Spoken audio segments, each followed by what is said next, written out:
There is a difference between being liked and being valued. Liking அப்படிங்கிறது ஒருத்தரை பார்த்த உடனே அவங்களோட அப்பியரன்ஸ் மூலமாக, அவங்களோட பிளசண்டான ஒரு ஸ்மைல் மூலமாக, அவங்க பேசுகிற அந்த மரியாதையின் காரணமாக வருவது.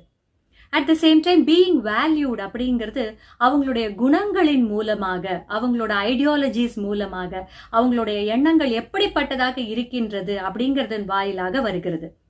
பிடிக்குங்கிறது யாரை வேணாலும் பார்த்த மாத்திரத்தில் நமக்கு பிடிச்சிடும். ஆனால் அவங்கள வேல்யூ பண்ணணும் அப்படிங்கும் பொழுது அவங்கள பற்றி இன்னும் நல்லா தெரிஞ்சுக்கிட்டு, அவங்களோட குணங்களை ஆராய்ஞ்சு, அவங்களோட ஐடியாலஜிஸ் என்னங்கிறது தெரிஞ்சாதான் அதை நம்ம முடிவு பண்ண முடியும். அதாவது லைக்கிங்கிறதோட நிற்கிறதா இல்லைன்னா தேர் ஹேஸ் டு பி வேல்யூடா அப்படிங்கிறது.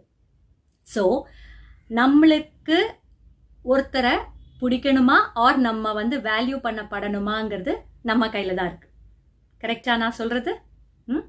So try always being valued அப்படின்னு நான் நினைப்பேன். But I leave it to you. சரிங்களா? You are the decision maker. Take care.